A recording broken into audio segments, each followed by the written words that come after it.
식사들 하셨습니까? 네. 이제 우리가 얼마나 이 체력이 강한지 식사 후에 이 졸음과 싸우는 그런 시간이 될 수 있죠. 어, 네.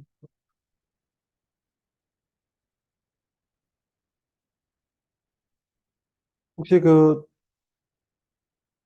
아, 오전에 말씀 들은 부분에 있어서 예, 잘 이해가 안 되거나 조금, 좀 설명이 필요한 것 같다. 그런 부분이 혹시 있으신가요? 네.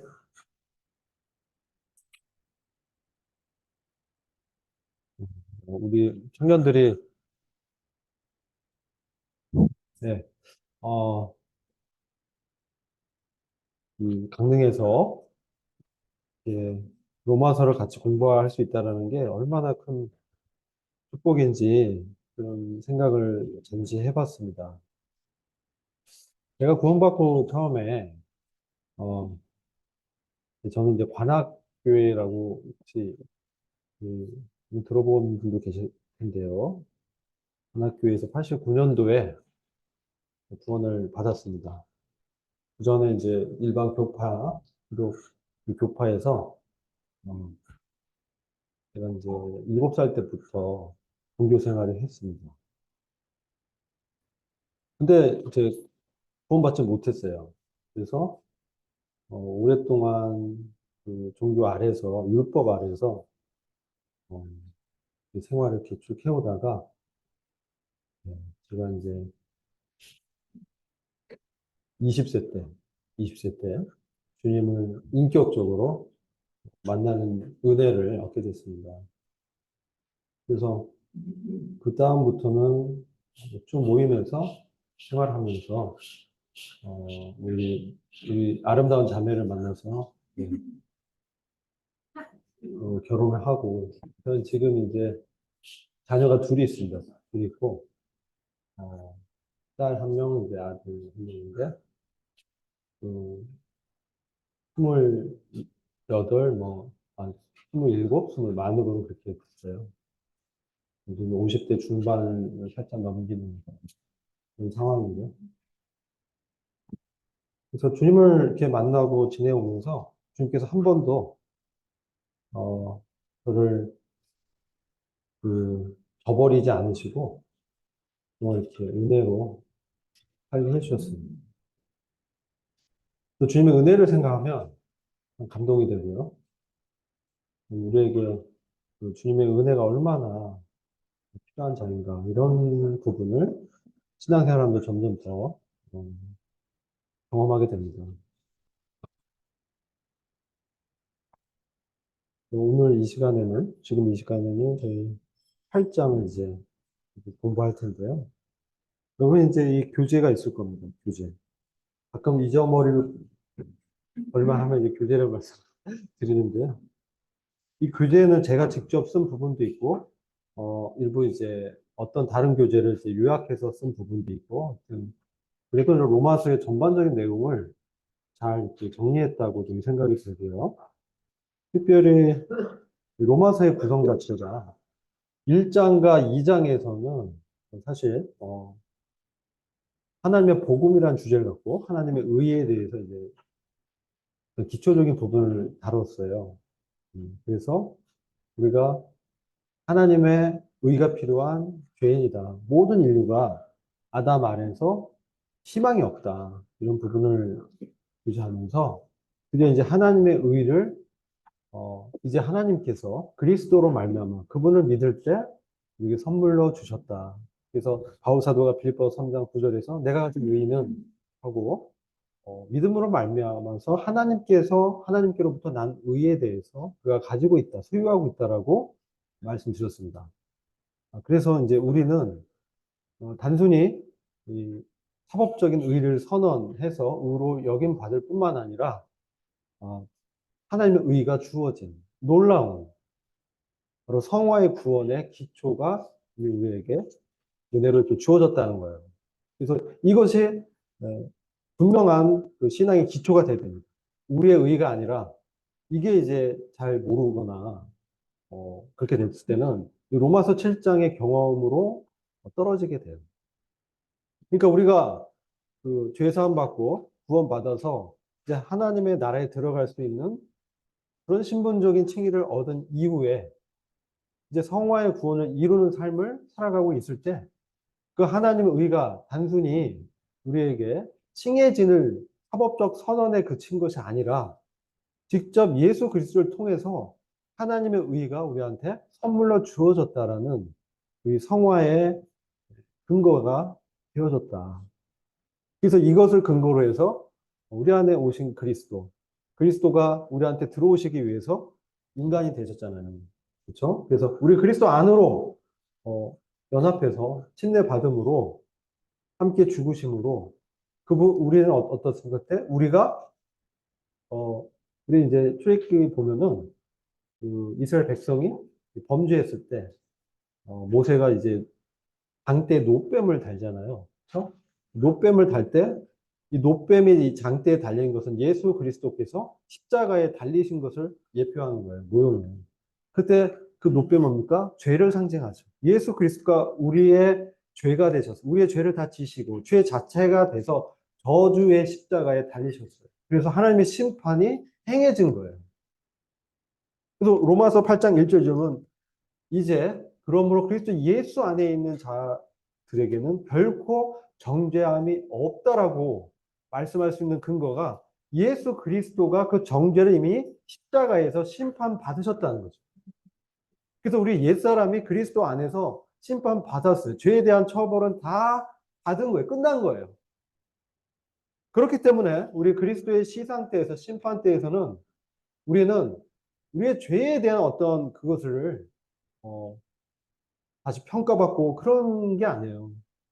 그리스도의 심판 때는 우리의 상을 주시기 위한 시상태입니다. 여러분이 이런 인식이 분명해야 돼요. 그리스도의 심판대 앞에 쓸 때 우리가 무슨 죄를 지고 무슨 죄를 지고 이런 거 갖고 다시 죄를 정죄하기 위한 그런 심판대가 아니고 그리스도의 시상 때는 우리에게 의의 면류관, 또 생명의 면류관, 썩지 않는 면류관, 의의 면류관, 기쁨이요 자랑의 면류관을 주시는 그 그리스에 이제 올림픽이 끝나면 시상태, 대마란 시상태에서 월계관 이것도 씌워주는 그죠? 예, 상을 주는 그런 자리예요.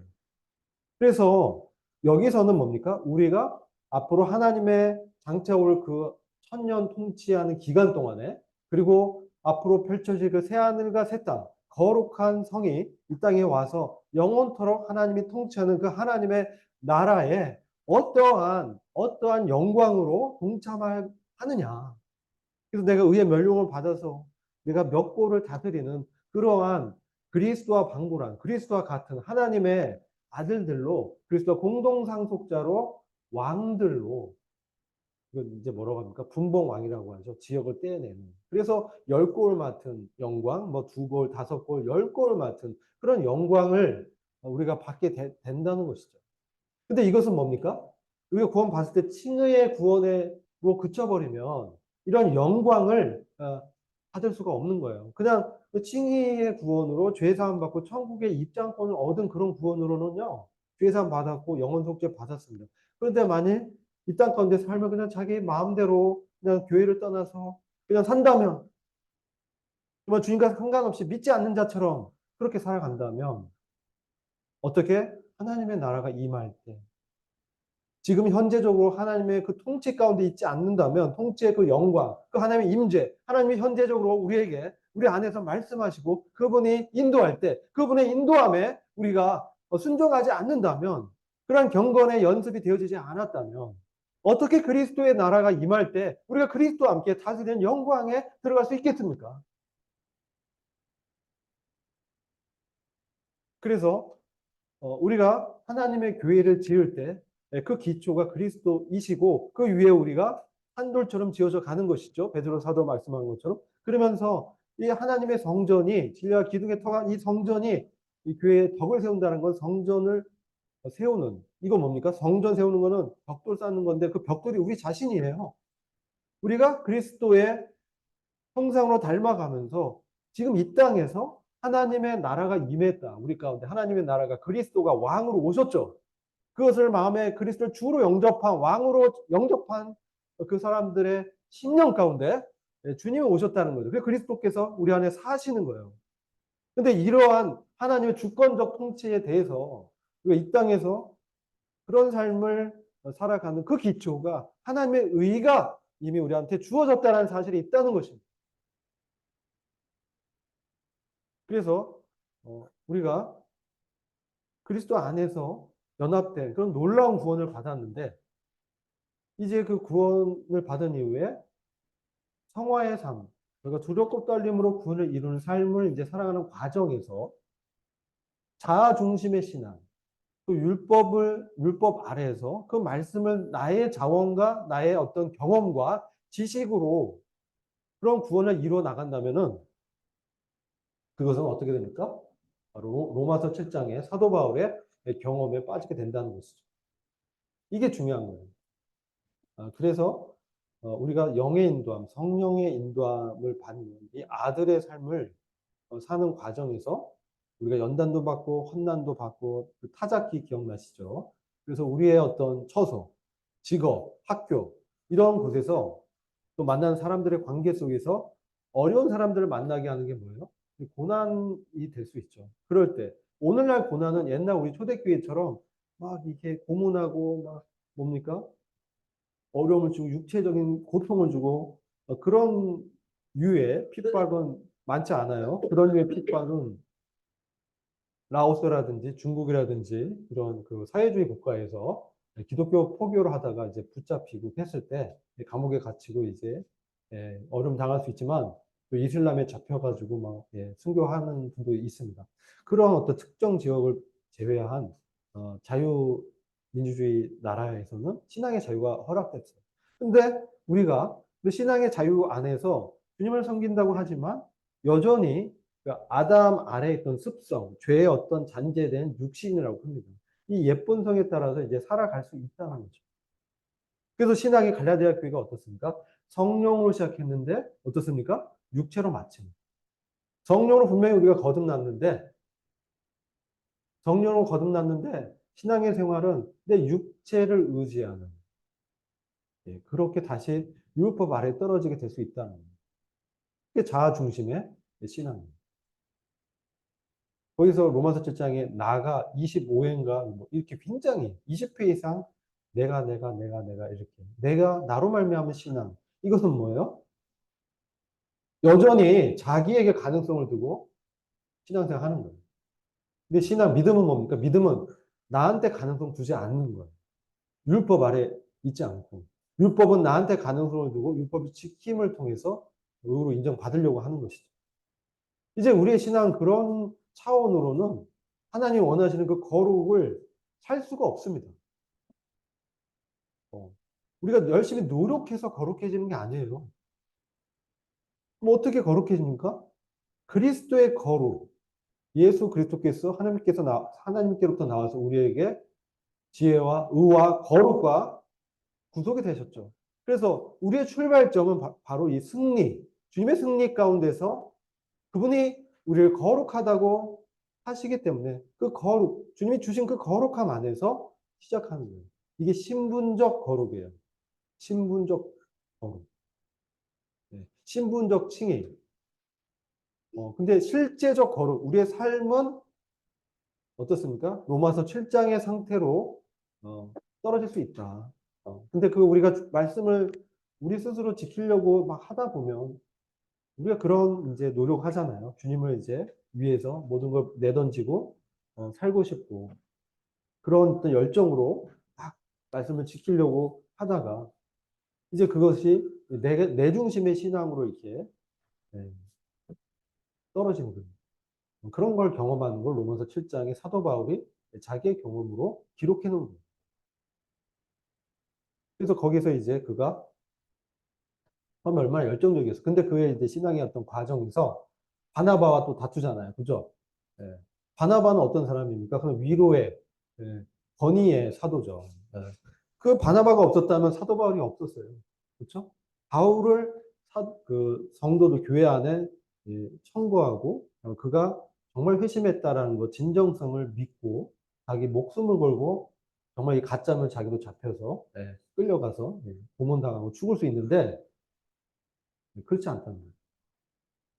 그 이제 입증한 사람이 바나바인데 바나바를 1차 전도 여행 때 이제 교회를 세우잖아요. 2차 전도 여행은 뭡니까? 세운 교회를 돌보는 목양적 여행이었어요. 근데 그런 거에 대해 필요를 느끼고 교제하다가 마가 요한을 데려가는 부분에서 바울과 바나바가 다투게 된다. 심히 다퉜다. 이렇게 성경 기록해요. 얼마나 다퉜는지 심히 다퉜다. 둘이 싸운 거예요. 그죠? 육신적으로 자기 어떤 생각을 이제 서로 갖고 데려가자 안 된다 뭐 이렇게 이제 다툰 겁니다. 결국은 이제 데려가지 않고 바나바가 마가 요한을 데리고 구브로섬 자기 고향으로 가서 원래 생질 그죠? 조카죠. 그래서 마가 요한은 굉장히 유복한 집안에 이제 자제했던 것 같아요. 그래서 마가의 다락방 그죠? 예, 맞죠? 근데 거기서 이제 기도하기 위해서 125명이 모여서 기도할 때 성령이 이제 임하는 그런 걸 이제 체험하게 되잖아요. 큰 집이 있었고, 근데 그 유복한 집안에서 이제 자라다 보니까 얼음을 몰랐는데 1차 전도여행에서 너무 힘든 거예요. 그러니까 이제 떠나버렸어. 그러니까 사도 바울 입장에서 그의 열정, 그의 다혈질적인 그런 어떤 열심으로 봤을 땐 마가는 이제 자기 기준에는 아닌 거예요. 그러니까 이제 너는 안 돼. 그러니까 너는 끝까지 가기 어려울 것 같아. 그러니까 바나바가 아니야. 얘 좀 바뀌었어. 같이 가보자. 근데 아닙니다. 바나바 형님. 얘는 안 돼요. 아니, 데려가자니까 안 돼요. 이렇게 다툰 거야. 그래서 거기서 그들의 그 동행이 끝나고 이제 사도 바울 중심으로 2차 전도행이 이제 기록되면서 신라와 함께 가고 그렇죠. 그렇게 이제 사도행전 기록이 이제 바뀌게 되는데요. 제가 말씀드리고 싶은 건 근데 그 사도 바울이 그가 노년이 쓴 디모데 후서라든지 이런 어떤 서신서, 후기 서신서를 보면 그의 그 강했던 그 복음의 열정으로 정말 그 열정적으로 했던 그의 마음이 누그러지고 순한 그 양처럼 주님을 닮은 모습으로 변해 있었다는 것이죠. 그래서 마가 요한에 대해서도 그가 나에게 필요한 자다 인정하게 됩니다. 빌립보서 쓸 때도 착한 일을 시작하시는 분이 그래서 예수의 날까지 이루실 것이다. 그 구원을 시작하신 그 하나님이 우리 안에서 그리스도를 보내주셔서 그분의 성령을 통해서 그가 이제 그리스도 닮는 그리스도의 어떤 인격을 닮아내는 그리스도를 사는 그런 삶으로 하나님이 변화시키실 것이라는 확신을 바울이 갖게 됐다는 것이죠. 그러니까 만약 그런 확신을 1차 전도여행 때 가졌다면 마가 요한을 그렇게 하지 않았어요. 그래서 로마서 7장은 바울의 그러한 주님을 믿은 이후에 그가 정말 그의 열정으로 주님을 섬기려고 하면서 실패했던 그가 경험했던 그 정말 절절한 그 절망감과 거기서 그리스도를 다시금 그 율법에 대해서 자기가 죽었다. 그러니까 율법의 의로는 흠잡을 데가 없었어요. 모세오경 달달 외우고요. 베냐민 지파 중에 베냐민 지파요. 베냐민 지파 내에서 이름도 사울로 이렇게 지었잖아요. 왕의 이름 지을 정도로 폭망받던 청년이 이제 20대 후반 30대 그리스도를 인격적으로 만나면서 그가 회심한 이후에 그 인생 가운데 역사, 그 하나님의 사랑 때문에 그가 변화되는 그런 과정을 로마서 7장에서 볼 수가 있는 것입니다. 그래서 그러한 과정은 중요한 것이 이 오늘날 우리 영적인 고난에 대해서 시험에 대해서 우리가 잘 알아야 됩니다. 그러니까 생각이 새롭게 되고 변화를 받아야 돼요. 하나님 말씀으로 변화를 받아야 되는데 오늘날 영적인 도전 뭡니까? 주님을 이전처럼 외적 시험이 없는데 이제 내적인 시험이 오는 거예요. 내적인 시험. 그게 뭡니까? 내가 옳다는 생각이에요. 내 생각이 옳다. 내 판단이 옳다. 절대 타협하네. 이런 생각들이에요. 좋습니다. 그래서 절대 타협하지 않아요. 이게 뭡니까? 굉장히 강직하죠. 근데요, 정말 하나님의 구원의 교리, 절대 진리 정말 변함없는 진리가 있어요. 그런 거가 아니라면 우리가 성도들을 대할 때 어떻습니까? 그리스도의 심정으로, 그리스도의 마음으로, 겸손한 마음으로 대해줘야 되는 것이죠. 그런 삶을 우리가 추구해야 됩니다. 오늘날 그런 삶에 도전하는 나의 의라든지 자기 열심이라든지 사상적인 이 사탄은요 우리한테 지금 뭡니까? 머리가 깨진 뱀이에요. 그렇지만 우리에게 거짓말과 이간질로 성도와 성도 사이를 이렇게 이간질 시키는 거예요. 그래서 자기 기준으로 성도를 봤을 때 자기 기준으로 판단하는 거예요. 얘는 안 돼. 얘는 전도여행 할 그런 제목이 아니야. 그럼 속으로는 아니야. 이 정도는 돼야 돼. 이런 마음에 뭐가 있어요? 바리새인적인 그의 어떤 기준이 그의 의가 자기 판단하는 것, 자기 기준으로 판단죄를 범하고 있는 거예요. 로마서 14장에서 믿음이 연약한 바를 의심하지 말아라. 그 고기 먹는 문제, 제사에 드려진 그 우상에 바쳐진 그 제물에 대한 음식 먹는 문제로 이제 로마서 14장 우리가 배울 텐데 또 어려움이 생겼어요. 그때 믿음이 강한 자들은 어떤 사람이에요? 그런 사람들을 정말 그리스도의 마음으로 품고 용납하면서 기다려주는 것이죠. 그가 주님 안에서 주님이 그를 통해서 역사하실 것을 믿고 기도하는 것이죠. 내 판단을 말하고 뭐 비판하는 것은 그건 주님의 마음이 아닙니다. 이게 오늘 우리가 도전되는 교회 안에 들어온 사단의 도전입니다. 외적으로 뭡니까? 차별금지법, 뭐 이런 거, 동성애, 뭐 이런 거, 국가적인 배도, 그리고 모든 종교를 통합시키려는 이 사탄, 적그리스도의 어떤 움직임들, 그리고 전쟁의 어떤 소문들, 우크라이나, 러시아의 전쟁, 그리고 이스라엘과 하마스의 전쟁, 이 모든 것들이 무엇을 우리한테 말하느냐? 주님이 다시 오실 날이 가까웠다는 것입니다. 그래서 우리가 주님이 다시 오실 그 전까지 우리가 교회를 서로 세우면서 덕을 세우면서 이게 로마서 13, 14장의 주제예요. 교회의 덕을 세우는 부분. 형제 간에 어떻게 사랑을 하느냐.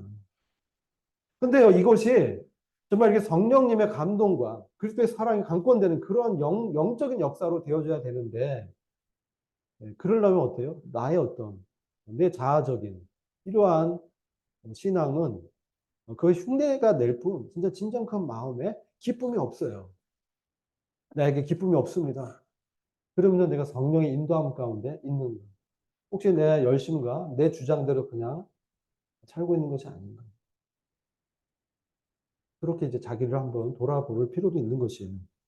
그래서 이제 교재에 35페이지 보면 영적 해방의 능력 이것이 뭐냐면요. 어, 이제 영적 해방의 능력에 대해서 좀 말씀을 잠깐 드릴 건데요. 영적 해방이라는 건 뭐냐면 이제 그리스도 예수 안에 있는 자에게는 결코 정죄함이 없다. 그래서 율법 아래에 있었던 그 정죄감으로부터 자유를 얻었다는 것이죠. 부활하신 그리스도가 이제 우리 안에 사시기 때문에 이제 그런 것들을 초월한 사랑의 법, 생명의 성령의 법으로 이제 율법 위에 사는 놀라운 하나님의 아들의 삶이 그의 삶 가운데 나타나게 되는 것입니다. 그래서 이 생명의 성령의 법이 작용하면서 그리스도 예수 안에 있는 생명의 성령의 법이 죄와 사망의 법에서 나를 해방하였다. 나가 이제 사도 바울을 해방했다. 그 경험을 기록한 거예요. 또 성령의 역사를 가로막는 주체, 실제 어떤 육신이 옛사람이 이제 어떻습니까? 육신을 지배했던 옛사람이 죽었어요. 율법 아래에서 자기의 의를 쌓던 다 중심의 신앙이 이제 무너진 것이죠. 그거에 대한 이 절망이 정말 체감됐을 때, 절감했을 때, 이제 그리스도의 주권만을, 그리스도의 왕대신만을, 그리스도가 해놓으신 그 십자가의 구속만이, 십자가의 말씀만이, 십자가의 도만이 우리를 구원하는 능력이 있다는 사실을 알게 되는 것이죠. 그것도 실제 영적 해방, 즉 성령의 인도함을 받는 이제 죄와 사망의 권세에서 풀려나서 자유롭게 주님을 섬길 수 있는 그런 사람한테 뭐가 있습니까? 주님이 주시는 하나님의 나라는 성령 안에서 의와 화평과 기쁨이다. 그렇죠? 하나님의 나라, 하나님의 통치는 로마서 14장에서 하나님의 나라는, 하나님의 통치는 성령님 안에서, 성령 안에서, 성령의 인도함 가운데서 죄와 사망의 법에서 해방시키신 그 생명의 성령의 법이신 그리스도가 우리 안에서 이제 자유케 하시고 정말 진정한 자유 가운데서 주님을 섬길 수 있게 됐다는 것이죠. 그렇다면 그에게는 하나님의 의가 이미 성령 안에서 하나님의 의가 주어져서 이제 하나님과 화평한 관계에서 어떻습니까? 기뻐하는. 예, 우리가 장래에 놀라운 영광 가운데 들어갈 소망을 인해서 우리의 자기 일을 그쳤죠. 예. 자기 일을 그쳤다. 참된 영혼의 안식 가운데 들어가게 되면서 정말 참된 위로와 안식을 이제 경험하면서 기쁜 마음이 이렇게 들어오는 것이죠. 그래서 영적 해방의 능력이 35페이지 5번에 보면 주 안에서 기뻐하는 실제로 기쁨 가운데 섬기게 되는 거예요. 아, 너무 힘들어요. 예수님 믿고 이렇게 어, 신앙생활하는 게 이렇게 어려울 수가 없어요. 네. 그런 이제 때도 경험하죠. 그때 주님 앞에 엎드리면서 주님께 간절히 구해야 됩니다. 주님 저에게 주님 주신 기쁨을 다시금 회복시켜 주십시오. 느헤미야 8장 10절에 여호와를 기뻐하는 것이 너희의 힘이니라. 이렇게 지금 말씀하죠. 이게 35페이지 교재 5번에 이렇게 있습니다. 주 안에서 기뻐하라. 우리가 주님 안에서 주는 기쁨을 누릴 수 있는 거예요. 이것은 성령님이 우리 안에 주시지 않으면 이것은 무슨 개그 콘서트 보면서 웃는 그런 기쁨, 일시적인 그러한 촉각적인 기쁨이 아니에요. 그죠? 이것은 우리 영혼 가운데 주님이 주시는 주님의 평안 가운데 주님의 위로 가운데 물밀듯이 밀려오는 그런 즐거움이에요. 이것은 누구도 뺏을 수 없는 어려운 환경이나 어려운 사람이나 어려운 어떤 사람 나를 시험하는 그런 어려움에 직면했을 때 이게 우리가 직면하는 고난입니다. 그랬을 때 거기서 주님을 묵상하면서 주님을 의지해서 기뻐할 수 있는 그러한 삶이 바로 이러한 로마서 8장 1절과 2절에 생명의 성령의 법으로 해방된 사람의 경험이라는 것이죠. 그리고 두 번째 36페이지 보면 영적 해방의 능력이 이제 나오는데요. 이것은 변화된 삶이라는 거예요.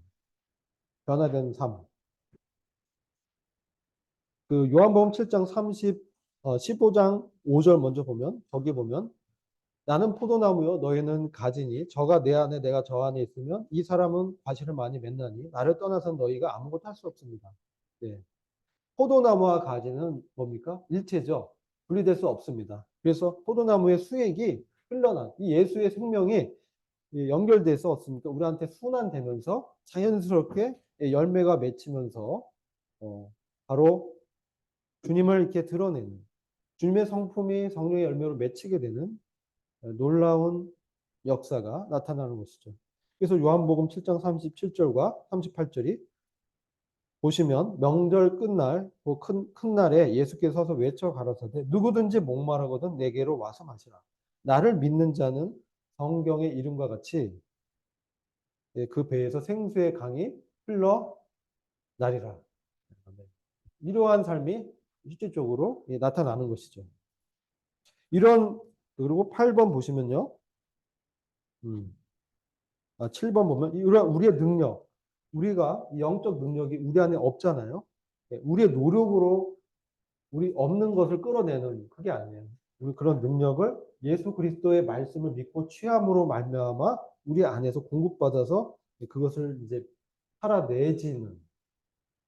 그래서 여기서 이제 반사한다 이런 표현을 쓰는데 이 안에 그 하나님의 영광을 아는 그리스도 얼굴에 있는 그 빛이 비추어서 이제 그것을 삶에서 흘러내는 그래서 생수의 강이 흘러나게 되는 역사가 실제 우리의 삶 가운데 나타나게 된다는 거예요. 그래서 이렇게 되려면 여기 8번에 제가 노란색으로 하이라이트 해놓은 부분이 이런 생명이 흘러넘치려면 절대적으로 하나님을 의존하는 그런 존재로서의 삶을 살아야 됩니다. 머리로만 아니라 실제로 정말 주님을 절대적으로 의존할 때 지속적으로 그리스도를 의식할 때 주님의 임재 가운데 계속 주님을 의식할 때, 주님의 말씀을 기억하고, 주님께 기도하는 마음으로 사람을 대하고, 우리 업무를 수행할 때, 주님이 내 안에 능력이 되어주신다는 것을 실제로 경험한다는 거예요. 아시겠죠? 이런 부분이 바로 우리가 자신을 죄에 대하여는 죽은 자요. 그리스도 예수 안에서 하나님을 대하여는 산 자로 여길지어다. 이 말씀이 실제가 되는 것이죠. 그래서 성령의 역사를 가로막는 주체는 다름 아닌 바로 나였어요. 내가, 내가. 이렇게 하면서 성령님의 음성이 이제 안 들리고 막혀서 실질적으로 기쁨이 없고 능력 없는 삶을 살게 된다는 거죠. 그리고 여기서 벗어나서 참된 해방 가운데, 참된 자유 가운데, 참된 구원의 기쁨 가운데 생수의 강이 우리를 통해서 흘러 넘치는. 그래서 우리를 통해서 더 이상 어떤 긴장의 관계가 아니에요. 사람을 대할 때도 긴장감으로 대하는 것이 아니라 내 안에 역사는 흔들리지 않는 편안함, 그리스도의 편안함으로 대하는 거죠. 실제로. 그 되어지는 거예요.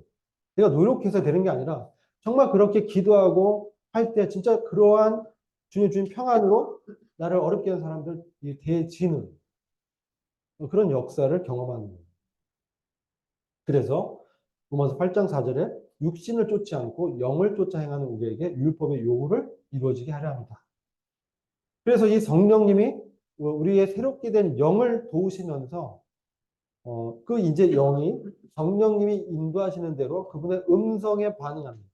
왜 성령의 음성이 안 들려요? 말씀이 기억나지 않아요? 왜 그래요? 말씀을 일단 잘 모를 때 그래요. 그러니까 여러분 이제 젊었을 때 말씀 공부를 열심히 하셔요. 말씀을 묵상하고 뭐 주님께 기도하고 이런 경건의 기초가 이제 잘 쌓여야 돼요. 그래야 우리가 성숙된 신앙으로 살 수 있는 거예요. 이게 절대 그냥 되어지진 않아요. 우리가 주님 앞에 엎드려야 됩니다.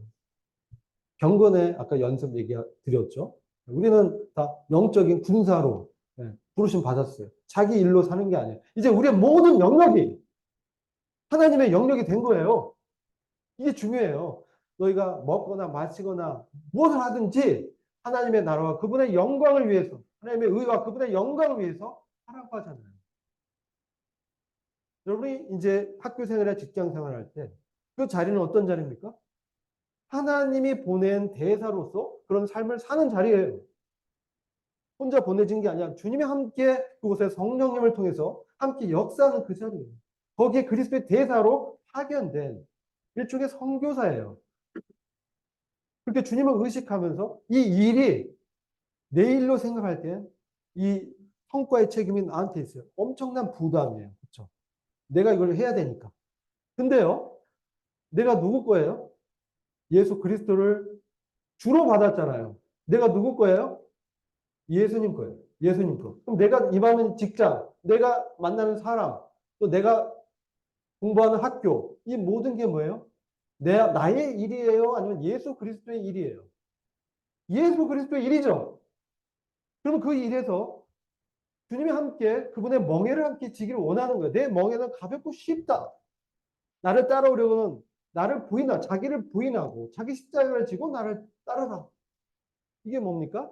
여러분 이제 사도 베드로가 고기 잡으러 이제 떠났을 때 주님이 나타나서 깊은 데 가서 그물을 던져라.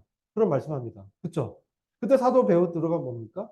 이거 밤이 새도록 진짜 나는 어부의 달인인데요. 밤이 새도록 했는데 못 잡았는데 당신 무슨 목수 출신 알아요? 목수 출신의 예수 주님이 어떻게 이걸 무슨 깊은 데 가서 금을 던지라고 하세요. 거기 없어요. 물고기. 내 경험적인 지식과 내 가치관은 그런 거예요. 근데 베드로가 어떻게 했어요? 네. 말씀이 그러하니까 제가 가서 그물을 내리겠습니다. 속으로는 이게 아닌데 이러고 금을 내렸어요. 153마리나 되는 엄청난 물고기가 잡혔어요. 그러니까 사도 베드로가 뭐래요? 주님, 나를 떠나서 저는 죄인입니다. 자기 생각대로, 자기 경험을 의지해서 했다면, 물고기 달인이었잖아. 어부였잖아요. 안 했어야지. 그렇지만, 이 자기 생각이 있지만 그것을 부인하면서 주님의 말씀이니까 순종할 때, 주님의 인도하심에 아, 저 사람은 아닌데요, 주님. 아나니아가. 바울이 이제 회심해 있을 때 아나니아를 보내잖아요. 그러니까 아나니아가, 아, 주님, 저 사울이라는 작자는 아주 원수인데요. 아주 체포권 얻어서 우리를 잡아가려고 온 사람인데요. 그런 악명 높은 사람한테 가서 제가 그렇게 해야 되나요? 그는 나를 위한 택한 그릇이다. 가서, 네. 내가 그가 얼마나 큰 고난으로 복음을 전해야 될지 내가 그에게 알려주겠다. 가라. 좀 알겠습니다. 예, 그리고 가잖아요.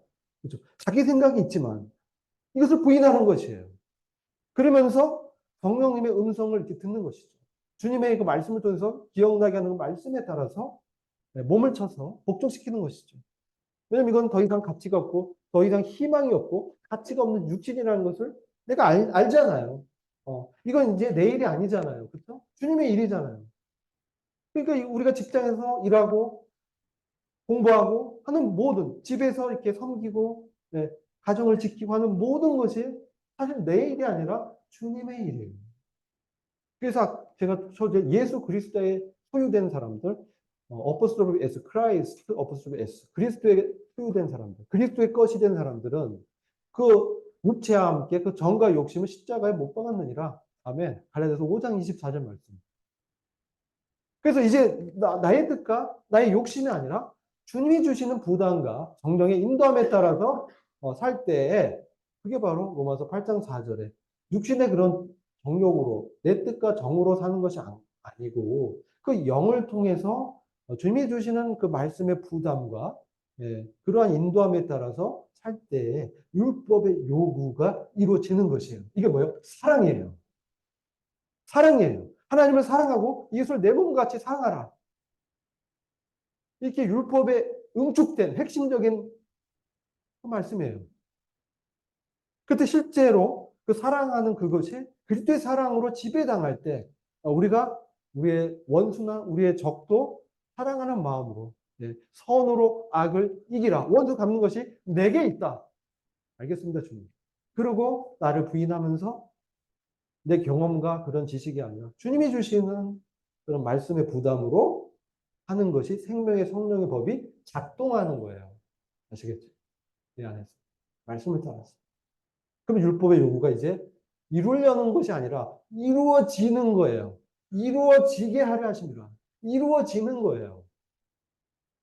사랑하는 마음이 내 안에서 주님이 주시는 사랑이 나를 감동시킬 때, 그를 위해서 기도할 때, 주님의 마음과 일치된 연합된 그런 마음이 흘러나오면서 생수의 강이 이제 생명을 줄 수 있는 그런 말씀이 복음이 우리 가운데 이렇게 역사하는 것이에요. 이게 전도예요. 복음에 합당한 생활하라. 그런 마음으로 살아야 되는 거예요.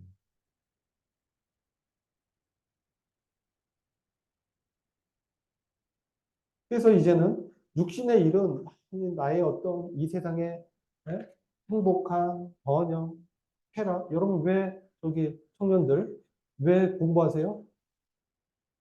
왜 결혼하려고 하세요? For my happiness. 그거 아니라는 거예요. 절대 아니에요. 아니에요. 주님 안에만 참된 행복이 있습니다. 믿으시기 바랍니다. 아멘? 아멘이에요. 이게 진짜. 성령을 쫓아 행할 때 성령님의 일, 성령님의 일이 뭐예요? 믿는 거. 믿을 때 하나님의 역사가 우리 안에 나타나는 거예요. 막 습관대로 하는 게 아니에요. 그럼 종교로 다시 떨어져요. 항상 새롭게, 날마다 새롭게, 날마다 나의 겉사람은 후피하지만 날마다 나의 속사람은 날로 새롭도다. 이게 뭐예요? 바울의 간증이었어요. 그가 늙어가지만 그의 영혼은 항상 주님의 오심을 바라보면서 주님 빨리 오십시오. 주님 빨리 오십시오. 그걸 이제 바라보면서 살았다는 거죠.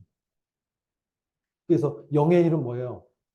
뭡니까? 이건 성경에 기록되어 있잖아요. 네. 때를 얻든지 못 얻든지 말씀을 대언해라. 복음을 전하라. 그런 삶을 이제 사는 것이죠. 그때 항상 주님의 일을 생각하면서 하나님을 기쁘게 하는 일이 무엇인가? 나를 통해서 하나님이 하시고자 하는 일이 무엇인가? 이게 성경을 읽는 이 관이 바뀐 거예요. 제가 이제 군대 있을 때 제가 새벽 4시 반에 일어나서 큐티를 거의 하루도 안 빼먹고 해서 큐티 노트가 막 이만큼 됐어요. 너무 기쁘고 행복해요. 아, 큐티하고, 아, 뿌듯해. 오늘도 나는 주님 큐티를 했다. 그러면서, 아, 오늘도 이제, 네. 그리고 신냈습니다. 근데요, 그게 다가 아니더라. 나를 기쁘게 하고, 나를 위한 말씀. 그게 아니에요. 왜 우리의 삶이 왜 안 변하냐? 그런 신앙을 가졌어. 그게 자아 중심의 신앙이에요. 매우 성실하게 보이는 거죠. 아, 그 중요하지 않아. 여러분 큐티 하셔야 돼요. 근데 어떠한 태도로 하냐? 하나님이 무엇을 원하는가? 하나님 기뻐하는 무엇인가? 이 말씀을 통해서 내 삶을 돌이켜보면 내가 고쳐야 될 점이 무엇인가? 내 삶에 적용할 것이 무엇인가? 그게 바로 하나님이 원하는 어떤 성경 읽기 방법인 거예요. 그게 영의 일을 생각하는 거예요. 근데 여전히 성경을 보는데 나의 어떤 만족을 위해서 본다? 그럼 어쩌면 육신을 추구하는 거일 수 있어요. 가치관이 바뀌어야 돼요. 이 생각이 새롭게 변화를 받아야 돼요. 아니 완전히 바뀌어요. 그런 가치관을 가져야 돼요. 네? 그런 사람에게는 생명과 평안을 누리는 거예요. 네, 주님이 역사할 걸 믿기 때문에. 지금 상황이 팍팍하고 경제도 어렵고 뭔가 내가 뒤처지고 뭔가 잘 이렇게 하면 실패할 것 같아요. 그렇지 않습니다. 여러분, 실패를 역전시키는 하나님이 우리 안에 사십니다. 하나님은 절대 실패하지 않으세요. 하나님 우리 끝까지 사랑하세요.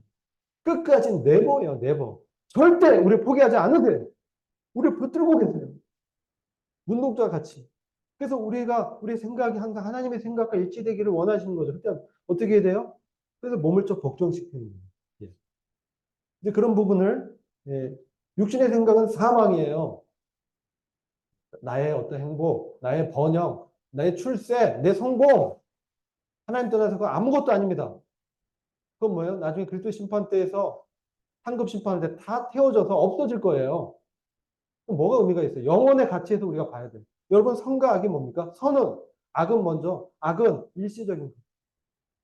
세상의 어떤 것들.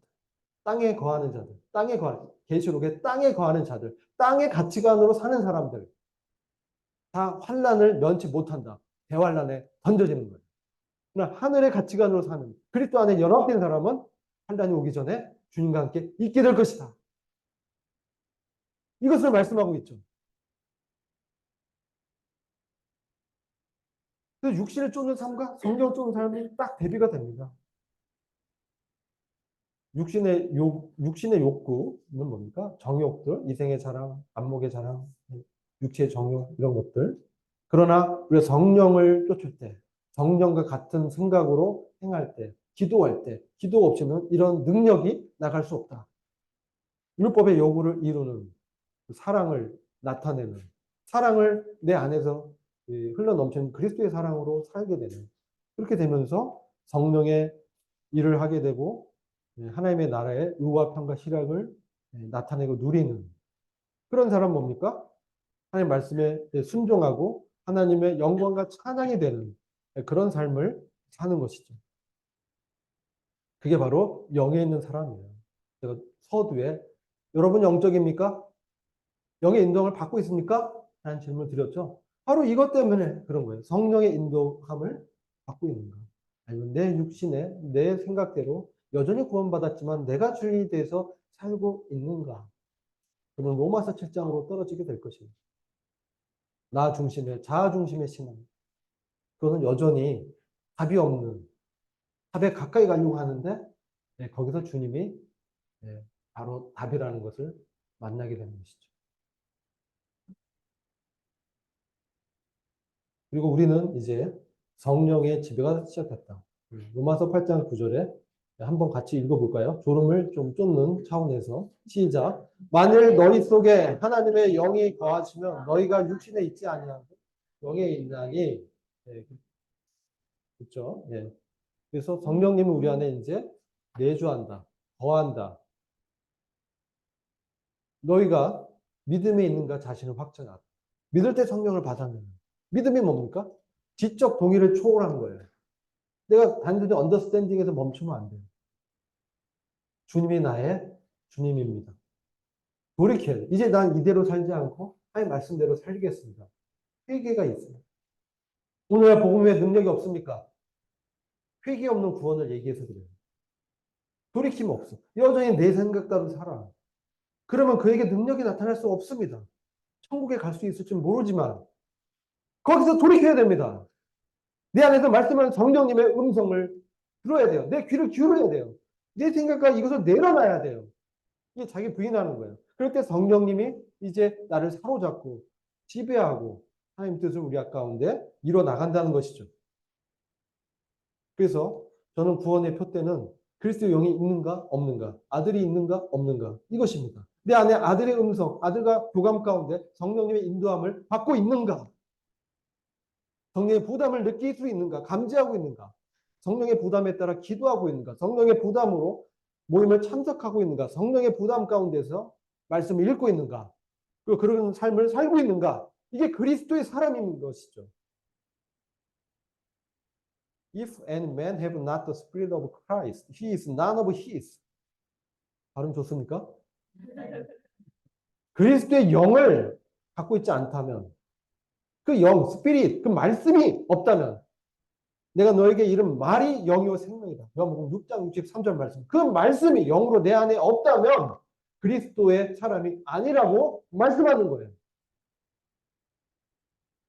그래서 그리스도께서 우리 안에 계시면, 사시면, 몸은 죄로 말미암아 죽은 것이지만 영은 그 의로 말미암아 하나님의 의이신 그리스도께서 우리 안에 계시기 때문에 우리의 영이 살아있고 우리가 부활의 영광에 동참한다는 것이죠.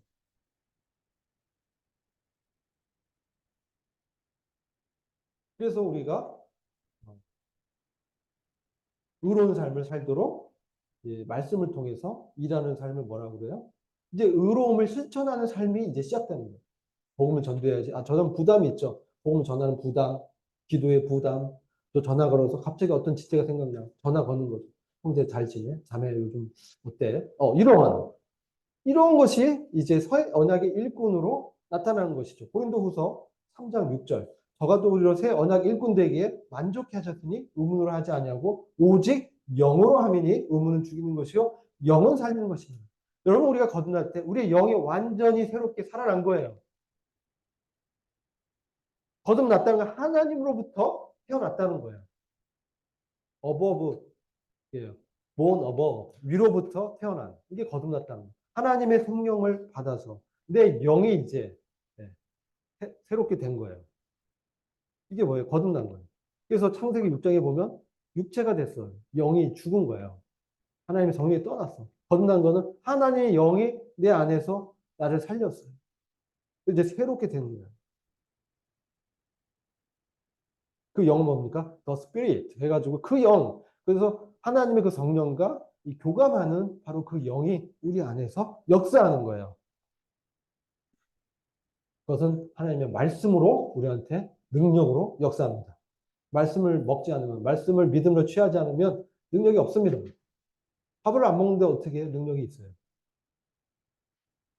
그런 사람은 이제 예수를 죽은 자 가운데서 살리신 이의 영이 너희 안에 거하십니다. 그리스도 예수를 죽은 자 가운데 살리신 이가 너희 안에 거하신 그의 영으로 말미암아 너희 죽을 몸도 살리시리라. 이게 이제 장래의 어떤 부활을 우리에게 이제 소망으로 바라보게 해주는 건데, 우리의 부활도 우리 안에 있는 성령이 예수를 살리신 것처럼 똑같이 우리도 살리시겠다는 거예요. 우리 안에 성령이 감지되고 성령의 부담을 의식한다면 나는 그 영광스러운 첫째 벌의 영광에 분명히 들어갑니다. 근데 제가 어떤 분이 만년 구도자라고 해서 상담을 하는데, 저보다 성경을 더 잘해요. 성경 박사예요. 근데 바로 사도행전에 나오는 성령님의 운행에 대해서, 역사에 대해서 이해가 없는 거예요. 내가 성령이 없다는 사실 알았어. 구원받지 않으셨구나. 근데 나중에 이제 그것이 드러나더라고요. 우리가 어떻게 승리할 수 있는가? 매우 중요한 말씀인데요. 한번 같이 읽어볼게요. 시작. 그러므로 형제들아, 우리가 비친 자로 육신에게 져서 육신대로 살 것이 아닙니다. 너희가 육신대로 살면 반드시 죽을 것이로되 영으로서 몸의 행실을 죽이면 살리니 우리가 소망으로 구원을 얻었음에 보이는 소망이 아니니 보는 것을 누가 바라리요. 만일 우리가 보지 못하는 것을 바라면 참음으로 기다릴지니라. 이와 같이 성령도 우리 연약함을 도우시나니 우리가 마땅히 빌 바를 알지 못하나 오직 성령이 말할 수 없는 탄식으로 우리를 위하여 친히 간구하시니. 아멘. 자, 우리가 주님의 은혜에 빚을 졌죠. 사랑의 빚을 졌습니다. 그러면 이제 육신에게 져서 육신을 추구해서 살아가면 안 된다는 거예요. 육신대로 추구하고 살면 반드시 죽는다는 거예요. 하나님의 상이 없고요. 진짜 부끄러운 구원을 받는다는 거죠. 근데 영으로 바로 그 말씀을 내가 너에게 이런 말이 영이요 생명이다. 그 말씀을 의지해서 몸의 행실을 죽이면 살리니 이렇게 말씀하죠. 몸의 행실을 죽인다. 여러분, 몸의 행실은요, 죄의 습관이에요. 그래서 우리가 이런 이 영을 거스르는 욕구가 있어요.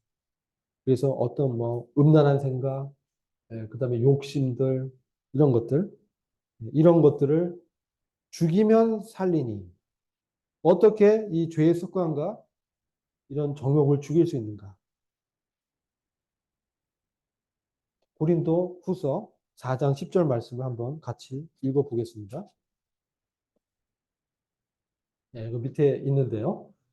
자, 한번 쭉 같이 읽어볼게요. 시작. 우리가 항상 주 예수님의 죽으심을 몸에 짊어지면 예수님의 생명 또한 우리 몸에 나타나게 하려 우리 살아있는 자가 예수님으로 인하여 항상 죽음에 넘겨짐은 예수님의 생명 또한 우리 죽을 육체에 나타나게 하려 합니다. 자, 이게 영으로서 몸의 행실을 죽이는 과정을 사도 바울이 기록한 거예요. 우리가 그리스도와 함께 죽었죠. 이것을 내 몸에 적용하는 것이. 난 예수 그리스도 죽은 자지. 이렇게 유혹이 올 때 난 예수 그리스도 죽은 자지. 마치 김유신이 자기를 기생하게 이끌었던 그 말에 목을 친 것처럼. 이게 고린도전서 9장 20절에 보면요. 몸을 쳐 복종시킨다는 말씀입니다. 사도 바울이 복음을 전한 후에 버림받지 않기 위해서 나는 날마다 몸을 친다. 몸을 친다. 이렇게 날마다 죽은 자로 여기고 몸을 친다는 거예요. 그것은 날마다 바로 주의 말씀으로 내가 그리스도의 십자가에 함께 죽었고 그리스도와 부활하실 때 함께 부활했지. 이러한 믿음을 말씀을 통해서 적용하는 거예요. 그게 몸의 행실을 죽이는 실천이에요. 그러면 내 안에 부활하신 그리스도의 그러한 부담, 성령의 부담이 일어나면서 유혹을 잊어버리고 그런 하나님을 사랑하고 이웃을 사랑하는 삶을 실천할 수 있는 거예요. 아시겠죠? 이게 매우 중요한 거예요.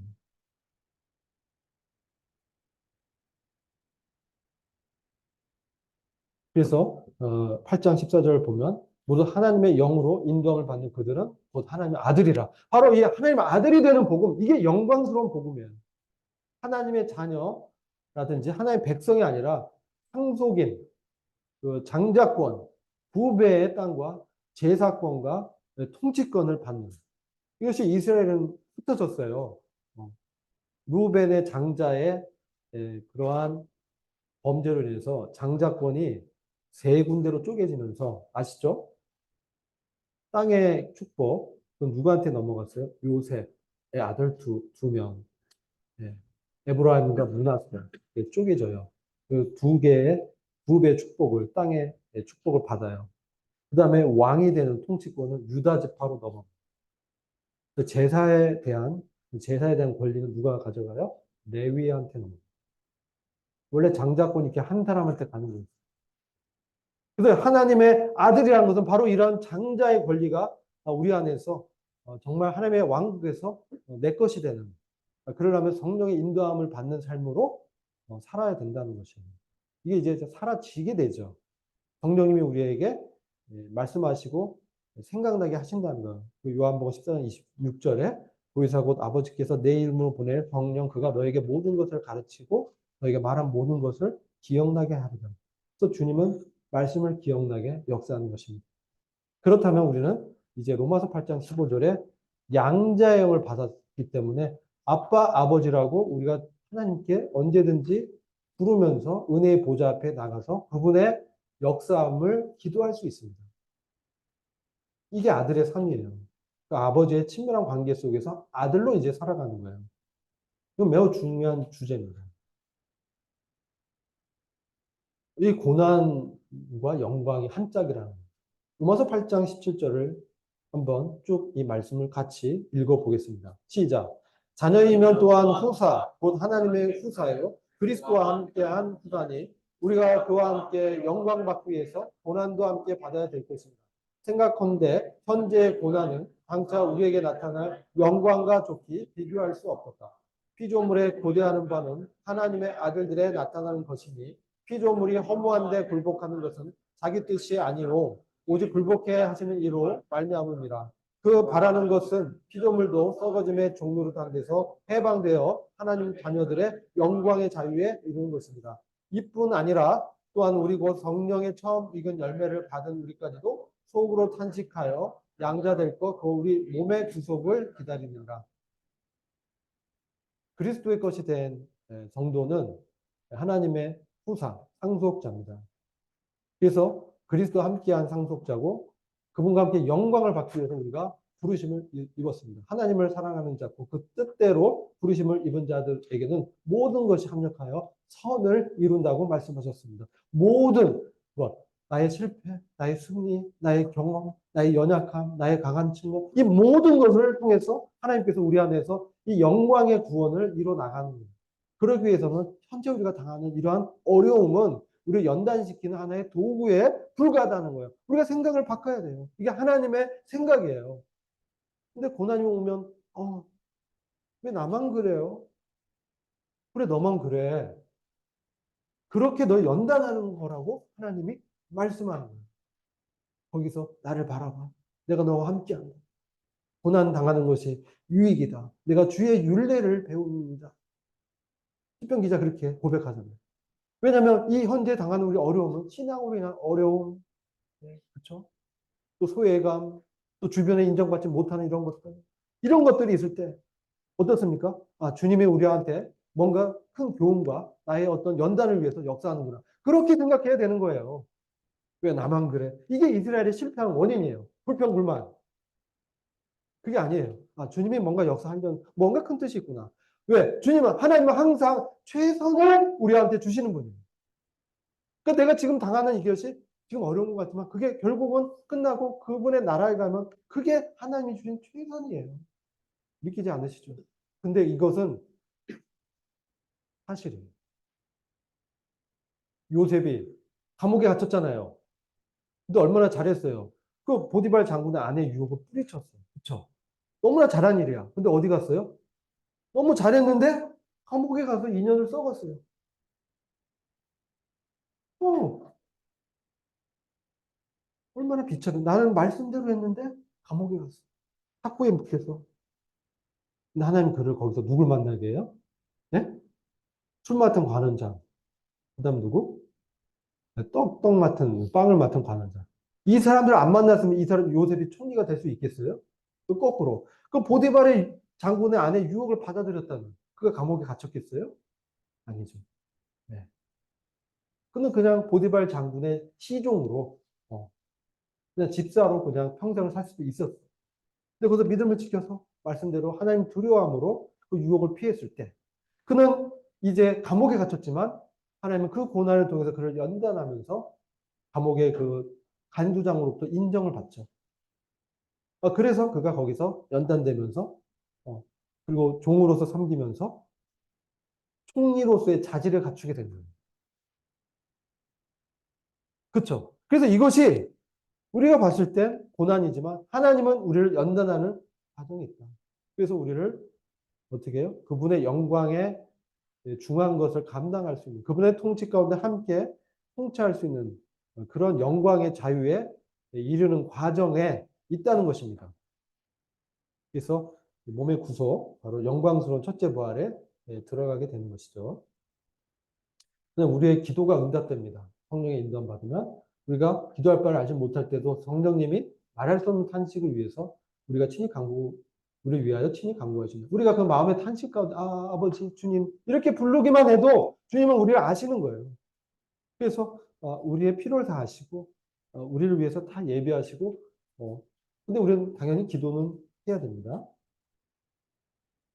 그래서 자기 아들 아끼지 아니하시고 우리 모든 사람 위하여 내주시니까 어찌 그 아들과 함께 모든 것을 우리에게 주시지 않겠느냐.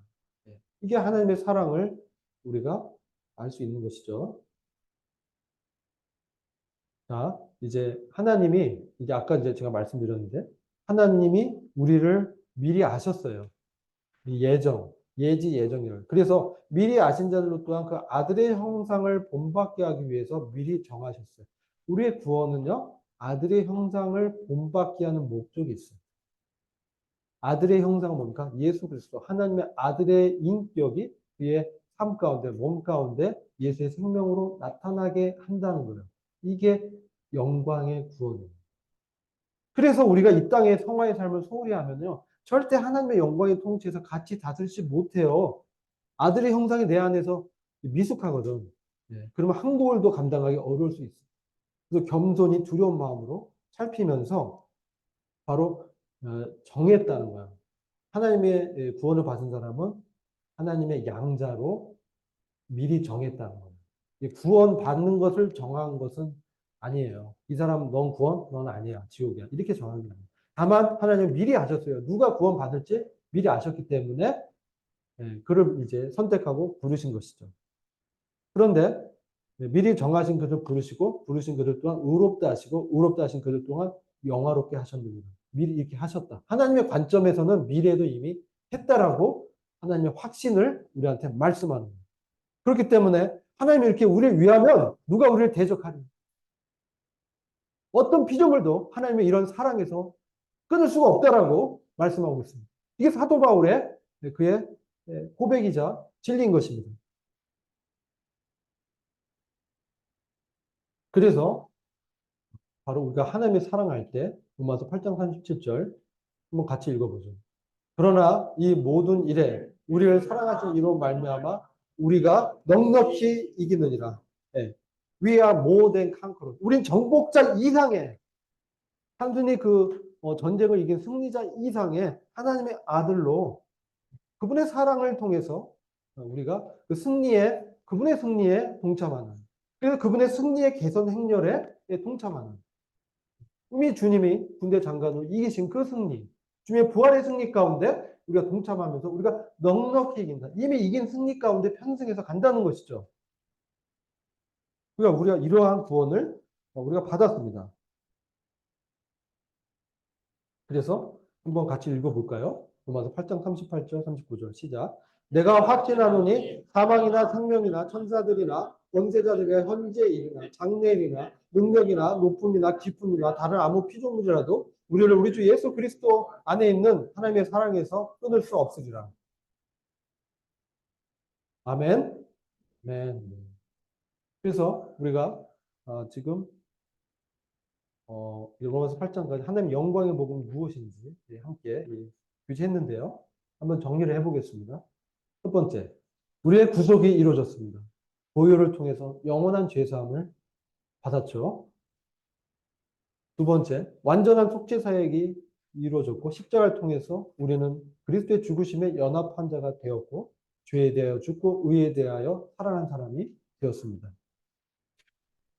그리고 주님의 죽으심과 부활을 믿음으로써 하나님께로부터 하나님의 의를 전가받았습니다. 예수는 하나님께 나와서 우리에게 지혜와 의와 거룩과 구속이 되셨다. 고린도전서 1장 30절 말씀. 그래서 나도 이제 그리스도와 함께 죽은 자가 되어서 죄에게서 율법으로부터 해방을 받아서 생명의 성령으로 살아가는 하나님의 아들이 되었다는 것이죠.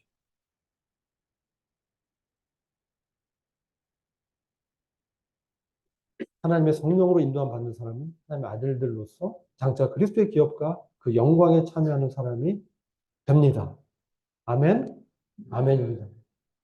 이것으로 로마서 8장 말씀을 마치도록 하겠습니다.